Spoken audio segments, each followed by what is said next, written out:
¿Qué tal, gente? ¿Cómo les va? Muy buenos días. Bienvenidos a esto que es Info Federal a través de la señal de Telemax, la señal más federal del país. Aquí estamos para acompañarlos por el término de 2 horas, hablando un poquitito de todo lo que tiene que ver con el campo, en donde hay muchas voces de protesta de distintas entidades, distinta escala, distintas producciones y demás por la política económica del gobierno, por la no baja de las retenciones, por una promesa que hasta el momento no ha podido cumplir el presidente Javier Milei y su equipo de gobierno. La asfixia impositiva realmente es muy fuerte, insisto, para todo tipo de productor, ya sea el grande, digamos el productor que tiene sus empresas, tiene sus campos, tiene sus estancias, aquel otro que tiene una considerable cantidad de superficie, y el pequeño y mediano productor que, no digo que esté en vía de extinción, como lo manifestaba días pasados, pero se la está viendo realmente muy mal, ¿no? Se la está viendo en figurillas para seguir adelante, para continuar en el ruedo, para continuar en el sistema, para no quedar fuera del mismo. Pasó con los tambos en el tiempo de Carlos Saúl Menem, ¿no? En el primer y en el segundo gobierno, ¿no? Tambo que cierra, tambo que no abre más. Esto fue así, igual que los ferrocarriles, es otra historia, ¿no? Ramal que cierra, ramal que no abre más. Y así estamos. La Argentina es uno de los pocos países en el mundo que no le da importancia a las vías férreas, cuando es la principal comunicación en los países del primer mundo. Título del viernes 3 de enero del 2025, me queda en el tiempo, ¿no? Urge políticas activas para pequeños y medianos productores. Bases Federadas, la entidad que representa al conjunto de pequeños y medianos productores agropecuarios, emitió un comunicado manifestando cuáles son las necesidades reales de este sector.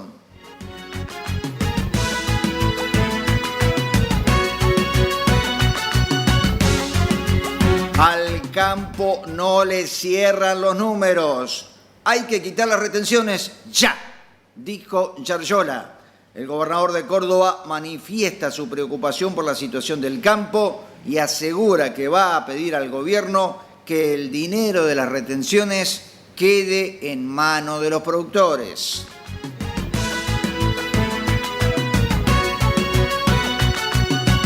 Campo en alerta, el ingreso real del agro cayó a mínimo de 2 décadas.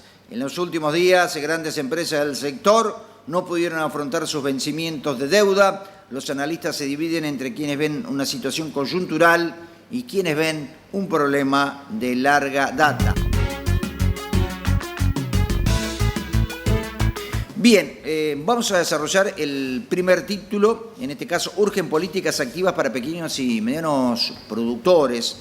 Desde Bases Federadas, en función de la realidad de nuestros representados, el conjunto de pequeños y medianos productores agropecuarios de todas las regiones del país, quienes sufren las presiones impositivas y frente a la actual embestida por la quita total de retenciones a la soja, que surgida de un aparente problema financiero de los Globo, está impregnando y reproduciéndose, y esto lo dice entre paréntesis, ¿no? Una vez más, entre productores cuyos problemas son mucho más complejos que los de las grandes compañías agrofinancieras, esto también lo destaca, que pretenden abarcar todo el área productiva, desplazando definitivamente lo que queda de chacareros clásicos, propietarios o arrendatarios de pequeñas y medianas parcelas, aptas para el cultivo de cereales y oleaginosas.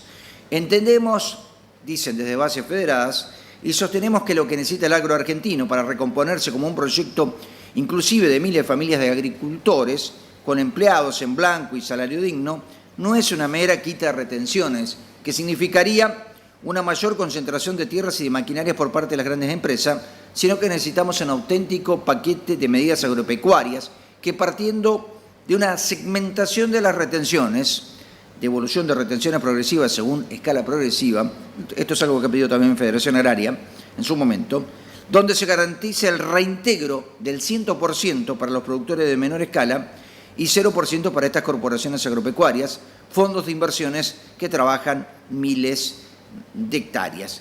Que el destino de las mismas tenga un fin específico, por ejemplo, obra social para la familia del productor, aportes de impuestos, sueldos y aportes patronales, mejoramiento en la infraestructura, vivienda rural, agua, luz, internet, instalaciones varias, proyectos productivos que generen valor en origen o que cuiden el suelo mediante rotación de cultivos, Proyectos productivos periurbanos agroecológicos, esto es muy interesante, proyectos productivos que no sean commodities, mejoramiento en genética, etcétera, etcétera.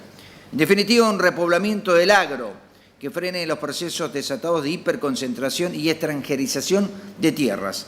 El problema de una gran empresa puntual no es el problema de todo el agro, la solución para esa empresa y sus pares no es la solución que necesitamos los pequeños y medianos productores, herederos legítimos de los chacareros que fundaron a brazo partido la agricultura en nuestro país.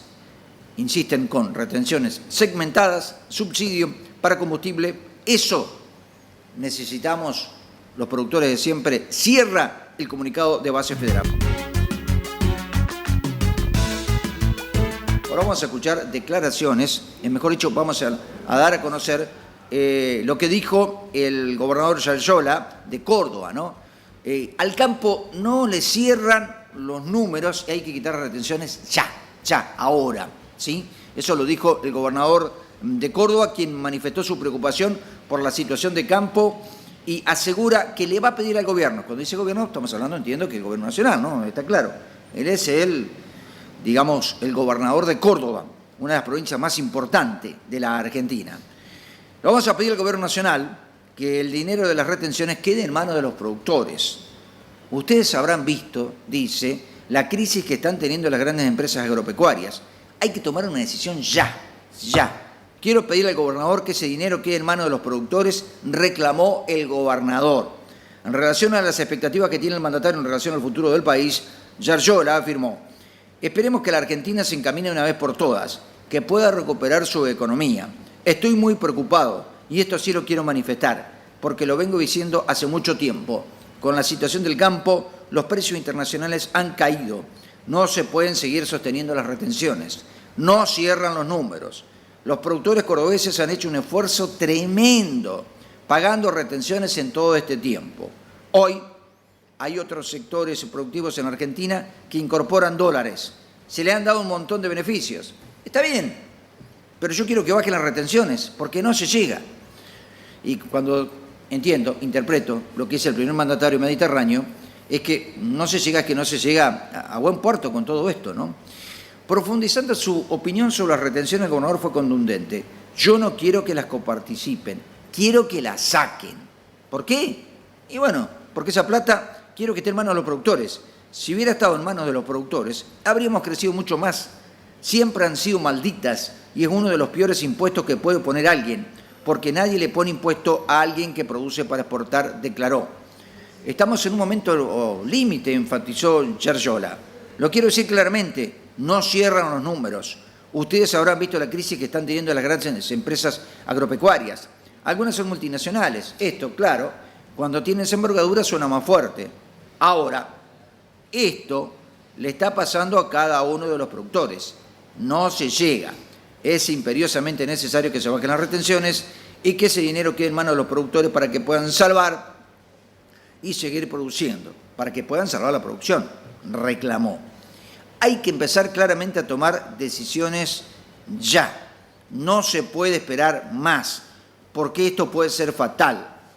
Esto ya pasó una vez en la Argentina, no puede volver a repetirse. Y es una situación en la cual quiero pedirle al gobierno nacional que bajen las retenciones, insistió el gobernador. Bueno, campo en alerta. El ingreso real del agro cayó a mínimo en las últimas 2 décadas. El sector agropecuario sufrió importantes pérdidas durante el último tiempo. Mientras algunas empresas entran en default con sus proveedores, los analistas se dividen entre quienes ven la incubación de una crisis importante, y quienes consideran que se trata de una situación excepcional, que se corregirá en el 2025 por la mejora del contexto internacional y el cambio de rumbo a nivel local. Según la consultora Facimax, el ingreso real del agro por sus 3 principales cultivos, soja, trigo y maíz, se encuentra en su nivel más bajo de las últimas 2 décadas. La apreciación del tipo de cambio real, los precios internacionales y las retenciones son los factores que perjudican la rentabilidad del sector, de acuerdo con los especialistas. En cuanto al primero de estos ítems, vale recordar que los datos oficiales del Banco Central indican que en diciembre el tipo de cambio real multilateral alcanzó su nivel más bajo desde noviembre del 2015. Respecto a los precios internacionales, en el acumulado del año, la soja sufrió un derrumbe del 23,3% para situarse en torno a los $360 por tonelada, la cifra más baja en términos reales desde octubre del 2006. Variaciones más acotadas pero negativas al fin tuvieron el trigo, un 12,3%, y el maíz un 3,4% menos. Está claro, ¿no? Un 12,3% menos el trigo y el maíz un 3,4% menos. Asimismo, en el agro aseguran que sufre una presión tributaria entre el 60 y 70% sobre la renta generada por su producción. Cuando llueve bien y los precios son buenos, el campo tiene grandes ganancias y puede ahorrar e invertir. Con las retenciones, el Estado le quita al sector la posibilidad de ser más eficiente. Esto lo señaló Aldo Abraham, director ejecutivo de la Fundación Libertad y Progreso. Cabe recordar que el gobierno prometió eliminar los derechos de exportación, TEX, más conocido como retenciones, pero todavía no avanzó en ese sentido, bajo la justificación de que el gasto público debe achicarse todavía más, ya que en este contexto la supresión del mencionado tributo pondría en riesgo el tan mentado superávit fiscal. Frente a este panorama, persisten las dudas respecto de si la baja de impuestos se dará en 2025 o si será una cuestión de plazos más largos. Respecto a los problemas actuales, Abraham los ve como más coyunturales que estructurales, en parte porque las empresas no esperaban que el gobierno cambiase el rumbo económico como lo hizo. De cara al futuro ven la estabilidad macroeconómica, la reducción de retenciones y la recomposición de precios externos, factores que pueden ayudar al agro en el 2025. Girolando anunció nueva fecha para Mega Leite 2025 para garantizar una mayor participación de visitantes, tanto brasileños como extranjeros, y una estructura completa para las empresas expositoras. La Asociación Brasileña de Creadores Girolando, ahí estamos viendo ejemplares precisamente, decidió adelantar una semana la fecha de la feria Mega Leite, que seguramente en portugués se debe pronunciar de otra manera.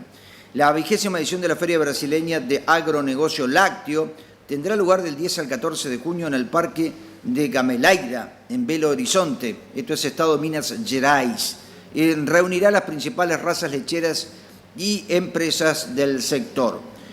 Considerada la exposición láctea más grande de América Latina, Mega Leite mantendrá el formato 2024 con 5 días de programación que incluyen pruebas, torneos lácteos, conferencias, subastas, cursos, entre otros eventos. En la edición de este año, realizada del 11 al 15 de junio, estamos hablando del 2024, ¿no?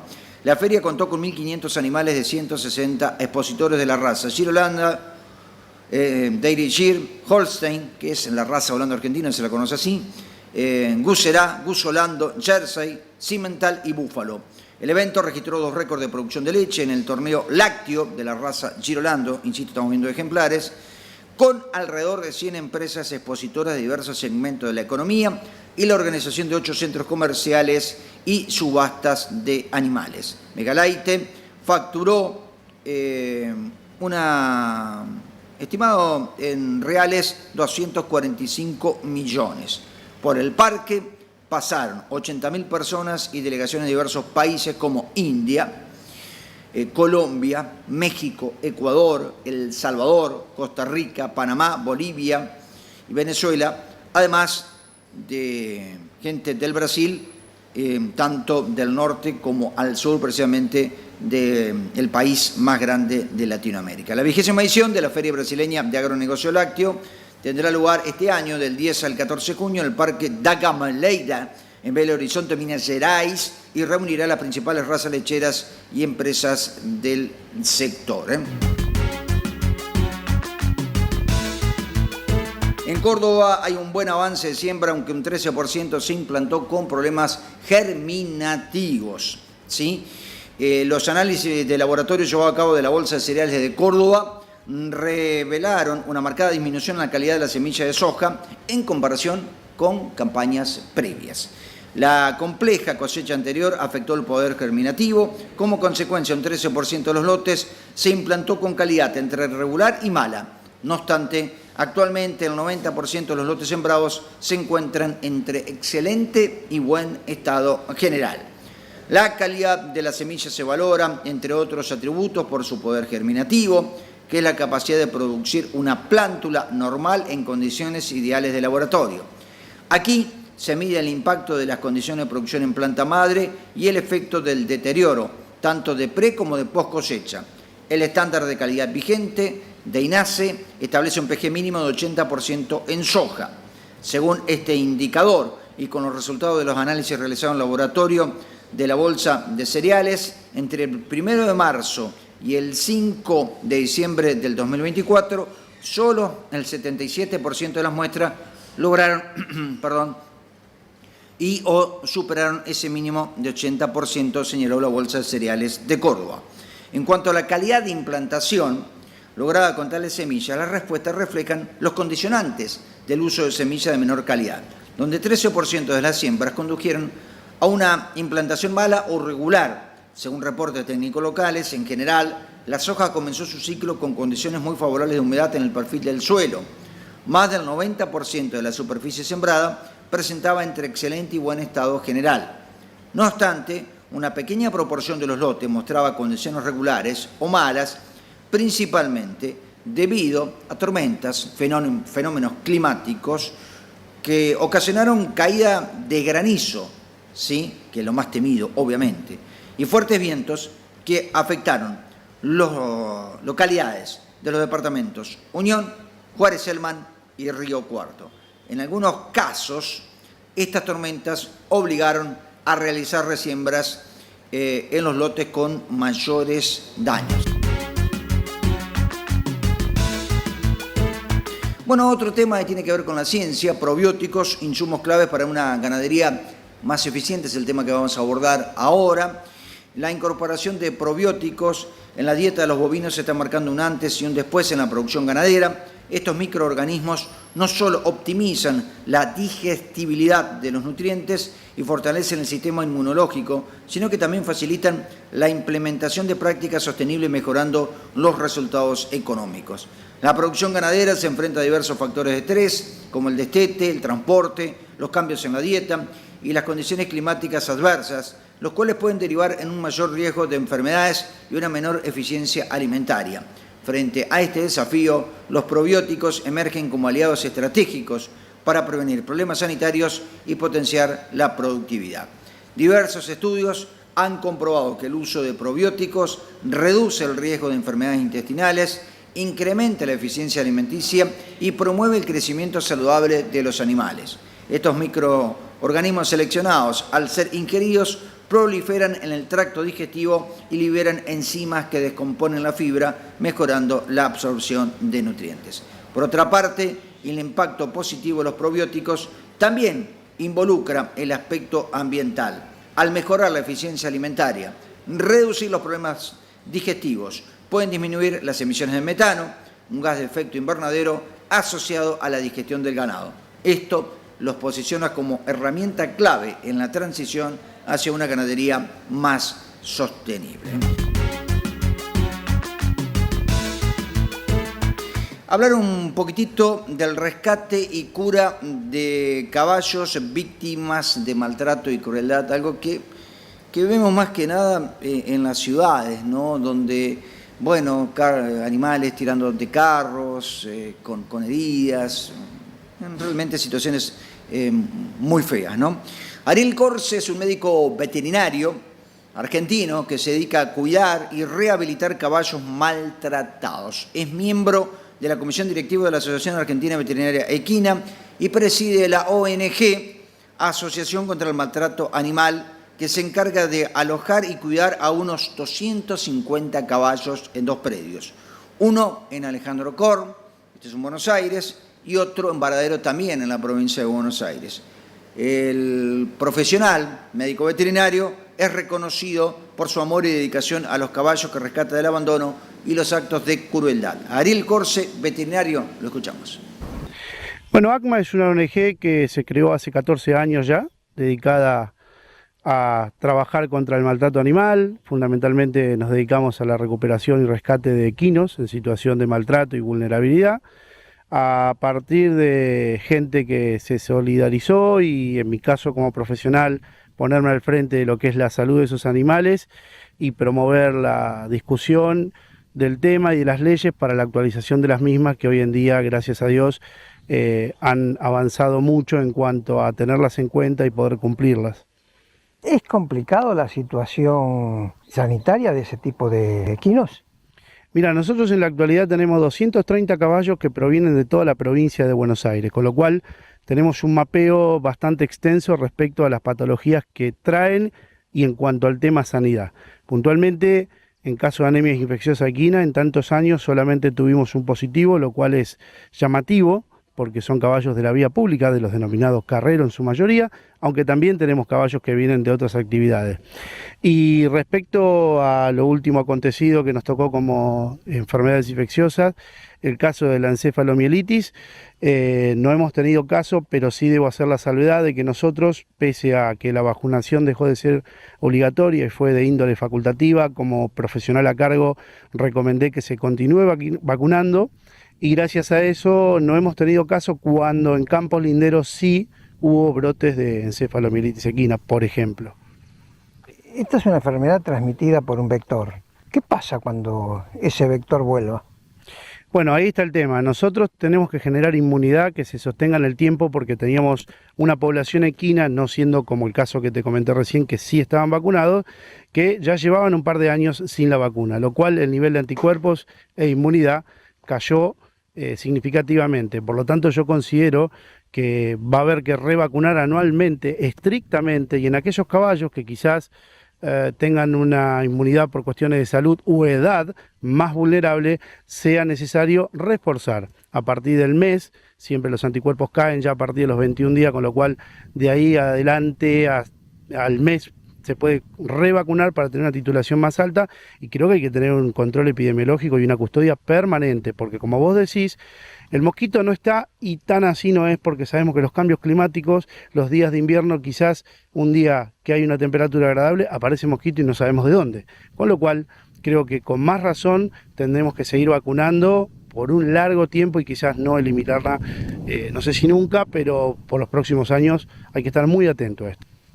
¿Cuál es ese esquema vacunatorio que usted propone? En general, la vacunación es de índole anual. Lo que pasa es que hay que hacer una salvedad. Todos esos caballos y el pool de caballos que hace años no se vacunaban a partir de que dejó de ser obligatoria la vacuna, es necesario vacunarlos y darle un refuerzo para que tengan una inmunidad suficiente como para que después dure un año. Y a partir de ahí, sí vacunar anualmente. ¿Está claro? Porque por ahí hay una confusión. Cuando se arrancó con esto, se dio una sola dosis. Esto obedece a que, justamente, al no tener memoria en la inmunidad, dado que se levantó la vacunación, una sola dosis no es suficiente, sobre todo en casos particulares. Siempre tener en cuenta que los caballos gerontes y los caballos con algún tema de déficit de salud, como mascotas, hoy muchos caballos que son mascotas, sí o sí aconsejo darle un refuerzo para estar tranquilo, porque por ahí la inmunidad que generan no es lo suficientemente buena como la de un caballo joven y sano. Cuando un caballo viene desnutrido o mal alimentado, ¿cómo afectan eso en sus respuestas inmunológicas? Bueno, realmente es complicado, porque claramente en esa situación no va a haber una buena respuesta. Nosotros lo primero que hacemos es sacarlo de la situación, reintroducir alimento, que no es el simple hecho de tener un animal flaco y darle de comer, porque pueden caer en patologías como un síndrome de realimentación que le trae consecuencias severas al caballo. La primera etapa y el primer mes tratamos de recuperarlo, de establecer la normalidad, y a partir de ahí comenzar un plan de vacunación acorde y repetirlo, obviamente, como les decía antes, con refuerzos de segundas dosis.